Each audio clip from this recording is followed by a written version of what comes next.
के पास तो इरशाद भाई बस बता रहा हूं कि किसी जनरल ने नहीं कहा, हमारे मौजूदा army chief general Upendra Dwivedi ने कहा कि अगर पाकिस्तान हिमाकत करेगा तो वो खुद तय करे कि वो भूगोल इतिहास का हिस्सा बने रहना चाहता है या फिर नहीं। ये किसी जनरल ने नहीं कहा, आर्मी चीफ ने कहा है। देखिए एक रिटायर्ड जनरल ने भी आपके कहा, उसने ये कहा कि हमें पाकिस्तान से माफी मांग लेनी चाहिए, हाथ मिला लेना चाहिए। किसने कहा? नाम लीजिए, नाम लीजिए। अभी सुन लीजिए ना, अरे किसने कहा? नाम लीजिए। जनरल है जो मौजूदा जनरल, नाम लीजिए, किसने कहा? हिंदुस्तान में घुस के लगाया। अरे किसने कहा? इरशाद भाई नाम तो लीजिए, किसने कहा? देखें, पहले मुझे पूरा सुनेंगे, मैं पूरा सुनूंगा सर, मैं कमिट कर रहा हूं, पूरा सुनूंगा, लेकिन मुझे नाम तो बता दीजिए किसने कहा। आपके जो साबिक जनरल, रिटायर्ड जनरल है, मुझे नाम लीजिए भाई। इस वक्त 2 रोज पहले की बात है। अरे तो नाम लीजिए ना। पहले की बात है कि उन्होंने बरमला कहा कि हिंदुस्तान को अब जंग नहीं कर सकता। अरे किस जनरल ने कहा? नाम तो लीजिए। पाकिस्तान ने अपनी ताकत भी दिखाई, अपना सिंदूर आकर के हिंदुस्तान में भी लगाया।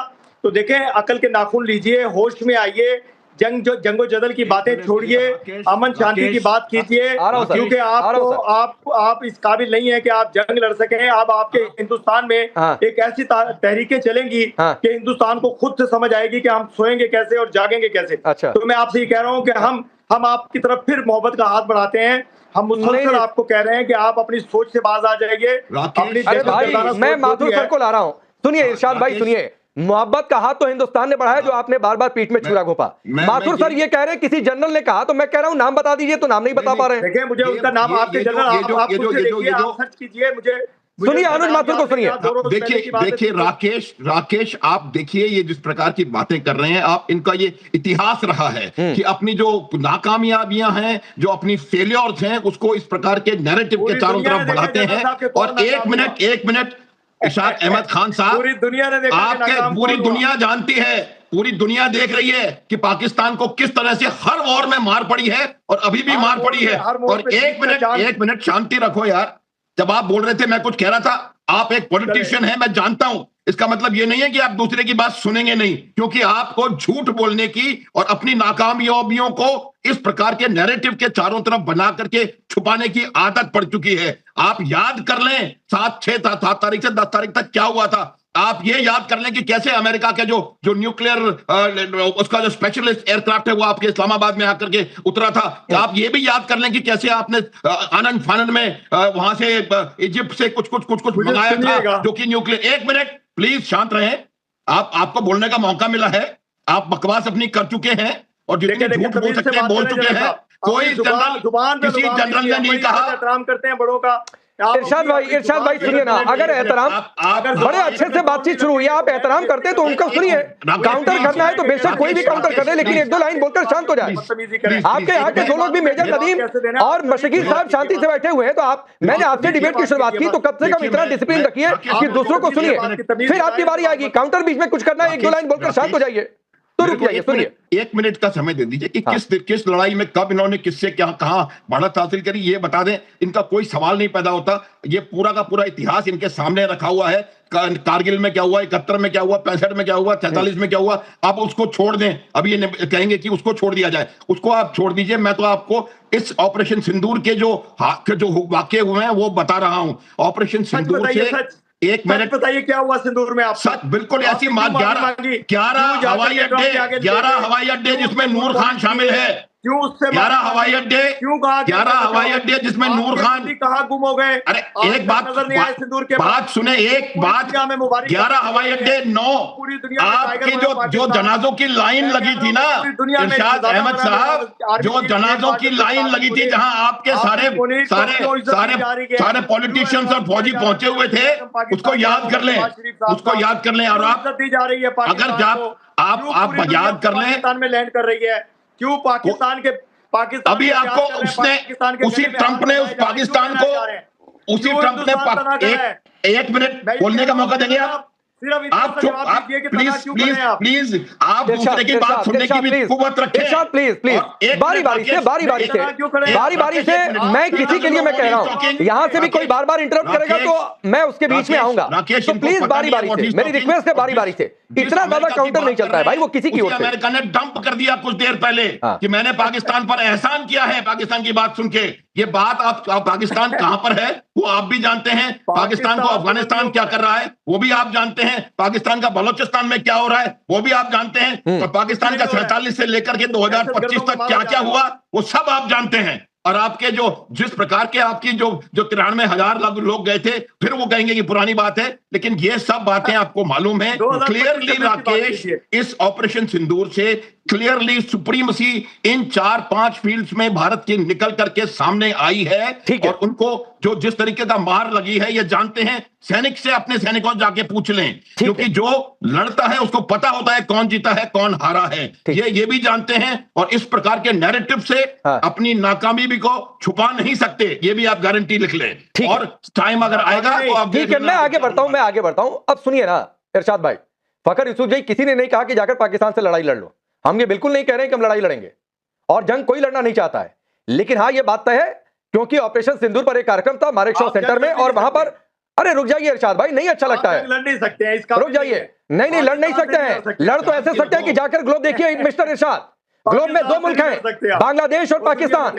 किसने बांग्लादेश लड़कर क्या बना दिया तो वो छोड़ दीजिए, हिंदुस्तान कैसे लड़ सकता है जाकर लाहौर में, अभी भी गूगल कर लीजिए, भारतीय सैनिकों की तस्वीर लाहौर तक दिखाई देगी, तो वो छोड़ दीजिए सर। ये पाकिस्तान सर्टिफिकेट देने की स्थिति में नहीं है।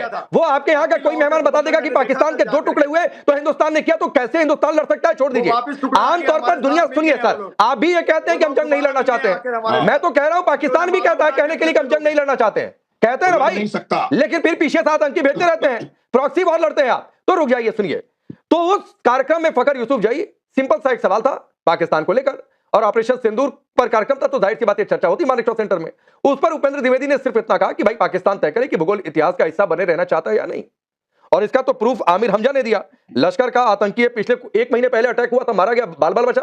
किसने मारा था पता नहीं, आप लोग पता ही नहीं कर पाए अभी तक, अज्ञात बंदूकधारी, अननोन गनमैन, कौन सा धुरंधर आ गया, खैर इन सब की बात। लेकिन इस बात से इतनी खलबली क्यों है? देखिए, जहाँ तक बात है जनरल उपेंद्र साहब का एक इंटरव्यू जो क्लिप जिसके ऊपर आपका ये शो है, मेरे ख्याल में कोई किसी को नहीं मिटा सकता। हमारे यहाँ अभी रिसेंटली अफगानिस्तान में हुआ, तो कुछ इस्लामाबाद में बैठे हुए दानिश्वर और लाहौर और कराची में, उन्होंने कहा जी खत्म कर दें, हम तो वैसे ही न्यूक्लियर पावर है, तो अफगानिस्तान की क्या औकात है कि हम मतलब हमारे सामने आके और यहाँ पे आके टेररिस्ट भेजता है, टीटीपी को सपोर्ट करता है। सेम लाइक दैट पाकिस्तान है। पाकिस्तान बिल्कुल 1971 में इंडिया ने ही बांग्लादेश का साथ देकर और पाकिस्तान को 2 टुकड़े करवाया।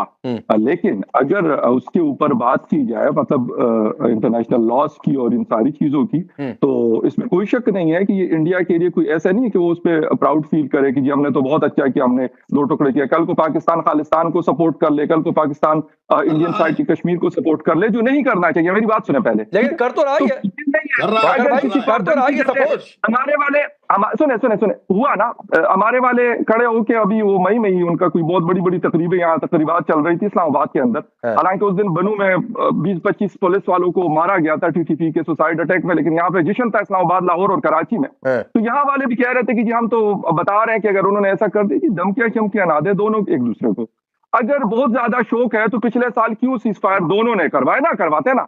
अब आज वाले ये कह रहे कि नहीं जी ट्रंप ने उनको कह दिया तो वो उन्होंने बंद कर दिया, वो कह रहे कि नहीं जी ट्रंप ने इनको कह दिया और इनकी रिक्वेस्ट पे आए थे। तो भाई साहब, अगर आप लोगों दोनों की मैं बात कर रहा हूँ, पाकिस्तान की भी और इंडिया की भी, अगर दोनों के मसल जितने स्ट्रांग है और उनको पता है कि यार हम लड़ सकते हैं, तो कम से कम 10 दिन, 2 हफ्ते, 3 हफ्ते, 4 हफ्ते तो लड़ते ना मानते सीजफायर। ट्रंप को ना जो सीजफायर करवाया था, वो तो खुद भी ईरान के साथ 45 रोजा जंग उन्होंने लड़ी। गजा और लेबनान के अंदर इजराइल आज भी अटैक करता है, तो किसने रोका उनको? तो क्यों रुके ये दोनों? लेकिन फखर भाई एक बात बताइए, ईमानदारी से बात बताइए, अगर आमने सामने की लड़ाई होती है, कौन भारी है? देखिए, हमारा $12 बिलियन के करीब हम स्पेंडिंग्स करते हैं, आप $90+ बिलियन की स्पेंडिंग करते हैं, इसमें कोई डाउट नहीं है।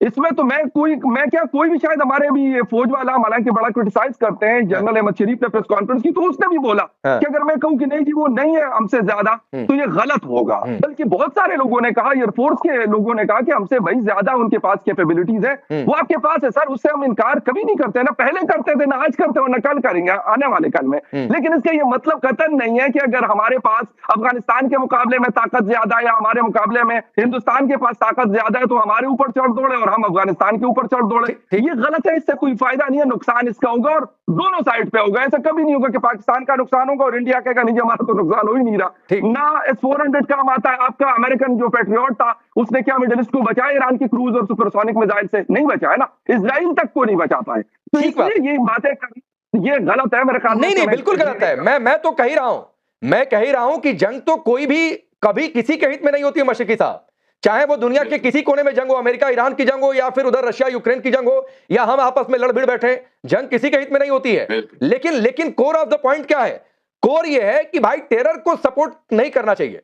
अब टेररिस्तान कौन है, मैं फिर इस बात का जिक्र कर रहा हूं, शायद मशरकी साहब आप ज्यादा वाकिफ होंगे, आमिर हमजा नाम से जो लश्कर तैयबा का है, जिसके ऊपर कुछ दिन पहले हमला भी हुआ था, 1 महीने पहले टीवी स्टेशन के बाहर आपके कोई बड़े पत्रकार भी उस गाड़ी में थे जहां पर वो अटैक हुआ था। वो ये कह रहा है कि मैं तो पीओके में टेरर कैंप में था। बाइट उसकी चलाने जरा स्क्रीन पर भी रख दीजिएगा, ये देखिए उसकी बाइट है, आपके पाकिस्तान में ये कार्यक्रम है कि मैं तो पीओके के उस टेरर कैंप में था और वहां पर मिसाइलें गिरी और अल्लाह ने मुझे बचा लिया। ये वो कह रहा है सर। तो ऐसे जब तक ये आमिर हमजा लोग रहेंगे वो कहेंगे कि जाके लड़ो, वो लड़ाई की स्थिति पैदा करेंगे। तो ये तो तय आपको करना है कि ये भूगोल बने रहना है या क्या करना है।